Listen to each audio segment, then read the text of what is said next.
নমস্কার বন্ধুরা, welcome back to my channel. আমি ইন্দ্রাণী, আর ইন্দ্রাণীজ কিচেনে আজকে আমি শেয়ার করছি ফুলকপি এবং মসুর ডাল দিয়ে একটা নতুন ধরনের রেসিপি। এই রেসিপিটা আপনারা গরম গরম ভাতের সাথে দুপুর বা রাতের ডিনারে যেমন খেতে পারবেন, তেমনই কিন্তু রুটি বা পরোটার সাথেও খেতে পারবেন। তো চলুন ঝটপট দেখে নিই কথা না বাড়িয়ে কীভাবে বানাতে হবে আজকের এই দুর্দান্ত স্বাদের ফুলকপির রেসিপিটা। বন্ধুরা, আজকের এই রেসিপিটা বানানোর জন্য খুব বেশি ফুলকপির প্রয়োজন নেই। আমি এখানে ছোট্ট একটা ফুলকপি কিন্তু নিয়েছি, আর ফুলকপিটাকে এরকম একটু ছোট ছোট করে কেটে নিয়েছি। ফুলকপিটাকে কেটে নিয়ে আমি একটা বড় পাত্রে জল নিয়েছি, আর 2 থেকে 3 বার জল পাল্টিয়ে ফুলকপিটাকে খুব ভালো করে ধুয়ে নিতে হবে।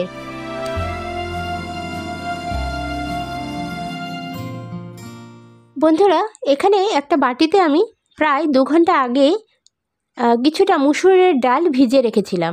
এই মুসুর ডালটাকে আমি 2 ঘন্টা আগে ভিজিয়েছিলাম, বাট আপনাদের হাতে যদি সময় কম থাকে তাহলে কিন্তু আপনারা মিনিমাম আধ ঘন্টা আগে ডালটাকে ভিজিয়ে রাখতে পারেন। তাতে করে ডালটা কিন্তু খুব সুন্দর ফুলে উঠবে। এতে করে আমাদের ডালটাকে একটু পেস্ট বানাতে হবে, যেটা করতে কিন্তু সহজ হবে। ডালটাকে যে আমরা মিক্সার জারে দিয়েছি, এই সময় কিন্তু কোনো রকম জল ব্যবহার করা যাবে না। প্লাস এই পেস্টটা কিন্তু একদমই মিহিভাবে বানানো যাবে না, হালকা একটু ছোবড়া মতো থাকলে কিন্তু বেটার হবে। তো আমি সম্পূর্ণ পেস্টটাকে আগে একটা বাটির মধ্যে ঢেলে নিচ্ছি আমার ব্যবহার করার সুবিধার্থে। চলে এলাম কড়াইয়ের কাছে। কড়াইতে আমি 2 বাটি মতো ঠান্ডা জল কিন্তু দিয়ে দিচ্ছি, নর্মাল ওয়াটার, সেটা কিন্তু অ্যাড করে দিচ্ছি। এবার জলটা দেওয়ার পরে এতে আমি সামান্য পরিমাণ নুন অ্যাড করছি, সল্ট বা নুন অ্যাড করে দিচ্ছি। দিয়ে দিচ্ছি সামান্য পরিমাণ হলুদের গুঁড়ো। নুন এবং হলুদের এই যে জলটা, সেটা সামান্য একটু যখন গরম হবে বা ফুটে উঠবে, তখন আমরা এর মধ্যে কেটে রাখা ফুলকপিগুলোকে দিয়ে দেব।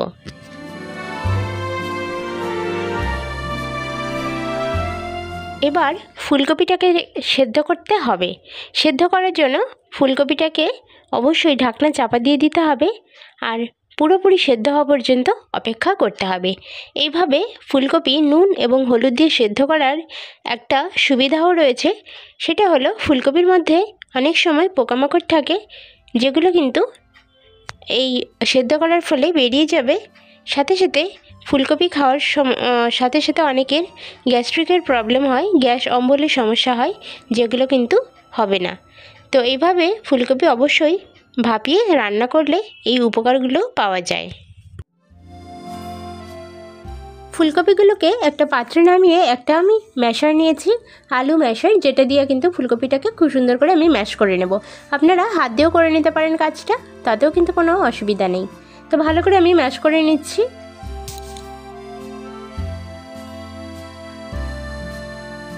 তো এবার আমি একটা মিক্সার বোলের মধ্যে জিনিসগুলোকে মিক্সড করে নেব। তার জন্য প্রথমে আমি দেখুন ফুলকপিটাকে নিয়ে নিচ্ছি।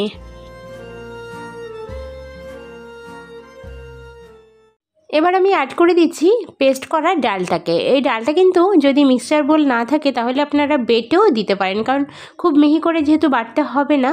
এবার এখানে আমি 1 ইঞ্চি পরিমাণ আদা অ্যাড করে দিচ্ছি, আর এই আদাটা দিলে খুব সুন্দর একটা মিষ্টি ফ্লেভার আসবে, তো অবশ্যই দিতে হবে।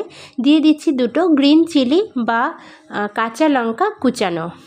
তো কাঁচা লঙ্কাটা আপনারা চাইলে কিন্তু বেটেও দিতে পারেন, আদা এবং কাঁচা লঙ্কা একসাথে বেটেও দিয়ে দিতে পারেন। এবার আমি এখানে দেখুন অ্যাড করে দিচ্ছি রাইস ফ্লোর বা চালের গুঁড়ো। এখানে চালের গুঁড়োর পরিমাণটা হলো 2 টেবিল স্পুন মতো চালের গুঁড়ো কিন্তু আমি অ্যাড করে দিচ্ছি। এবার এখানে দেখুন আমি বেসন অ্যাড করে দিচ্ছি 3 টেবিল স্পুন মতো। তো বাইন্ডিংয়ের একটা ব্যাপার রয়েছে, তো এই জিনিসগুলো দেবেন। আর রাইস ফ্লোরটা দিলে কিন্তু ক্রিস্পিনেসটা খুব ভালো আসবে, তো অবশ্যই কিন্তু রাইস ফ্লোর এবং বেসন দিতে হবে। আমি এখানে কিছুটা ধনিয়া পাতা কুচিয়ে রেখেছিলাম, আর এখানে ধনিয়া পাতা কুচিটাকে অ্যাড করে দিচ্ছি। হাতের সাহায্যে আমি খুব সুন্দরভাবে ঠেসে ঠেসে জিনিসটাকে মেখে নেব। আর এই মাখার সময় কিন্তু মনে রাখতে হবে জিনিসটা কিন্তু একটু আঠালো হতে হবে, মানে একটু বাইন্ডিংয়ের ব্যাপার রয়েছে, তো সেইভাবে কিন্তু জিনিসটাকে রেডি করতে হবে। হাত দিয়ে ভালো করে মিশিয়ে নেওয়ার পরে এখানে আরও কিছু জিনিস অ্যাড করছি। প্রথমে দিয়েছি পরিমাণ মতো নুন, দিয়ে দিচ্ছি পরিমাণ মতো হলুদের গুঁড়ো, টার্মেরিক পাউডার, দিয়ে দিচ্ছি জিরার গুঁড়ো বা কিউমিন পাউডার অ্যাড করছি। এখানে কিন্তু প্রত্যেকটা 1/4 টেবিল স্পুন মতো দিয়ে দিচ্ছি ধনিয়া গুঁড়ো বা করিয়েন্ডার পাউডার। ব্যাস এই কটা জিনিস আমি ভালো করে মিশিয়ে নেব হাত দিয়ে। এই মশলাগুলো দেওয়ার ফলে কিন্তু ফ্লেভারটা খুব সুন্দর আসবে। তো স্পাইসি বানানোর জন্য অবশ্যই এই গুঁড়ো মশলাগুলো ব্যবহার করতে হবে। হাত দিয়ে খুব ভালো করে মেখে নেওয়ার সময় একটু লক্ষ্য রাখবেন বাইন্ডিংটা কতটা ভালো আসছে।